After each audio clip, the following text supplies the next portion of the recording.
Hello, and welcome to another installment of Megan's Kitchen. I'm your host, Megan, and I will be showing you how to make the world's best sauce, pesto.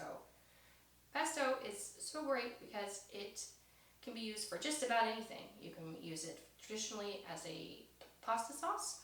You can use it as the base of a pizza, or on sandwiches, which is something I like to do. And traditionally, pesto is made with basil, pine nuts, and garlic. You can also use just about any combination of nuts and leafy herbs that you want to. Walnuts and arugula are a popular option, but the sky's the limit. You can experiment and do whatever you want with it. And one of the other great things about pesto is that it's so simple to make. And with these instructions, you won't even need a recipe. The other items you will need is a food processor with the blade attachment, a tablespoon, a cup, and a knife. So how I like to make pesto is with a 1:1:1 ratio. Means for every cup of basil, you add 1 clove of garlic and 1 tablespoon of pine nuts. So it's really easy to remember. So basil will come like this on the stem. You just need to pick off the leaves, lightly compact them into the cup, and just count how many cups of basil leaves you have. And stick it in the food processor. I've done the rest of these already, and I have an additional 4 cups here. Each of these clamshells has about 5 cups of basil leaves in them. And then for the garlic, you just want to lightly chop it. The food processor will do most of the work. Just like to break it up a little bit.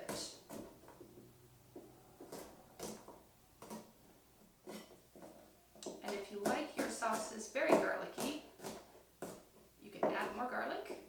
If you don't like them as garlicky, you can add less. Okay, that's roughly chopped up.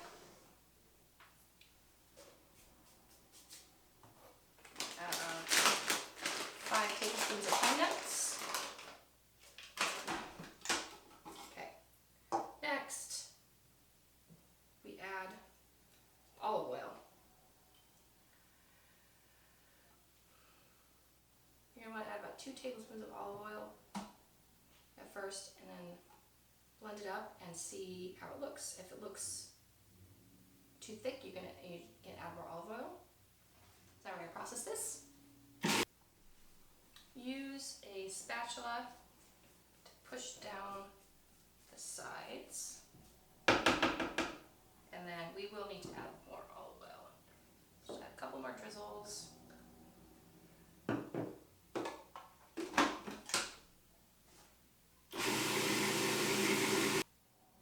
you want your pesto to look kind of like this. Not too thick, but not too thin. You don't want there to be a lot of olive oil in the bottom of the food processor bowl.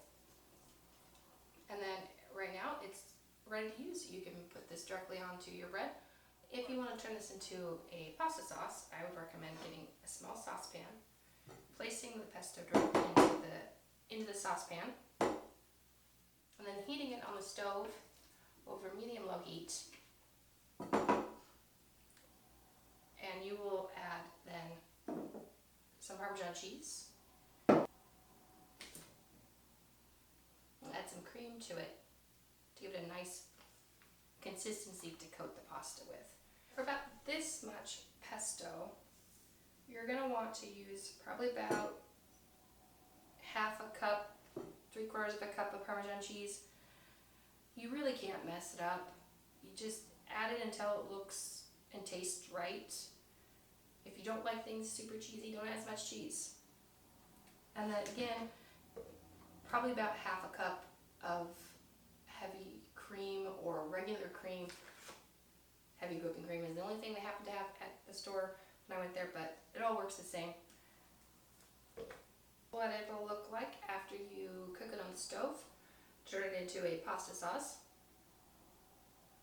You can see it's now much thinner, easily pourable. You just want to cook it for a couple minutes, medium-low heat, until the cheese melts and the sauce gets warm. I used about half a cup of Parmesan and half a cup of cream, but like I said, you can't mess it up. Just do it until it tastes right for you. And now you have some amazing, delicious pesto that you can eat for dinner tonight.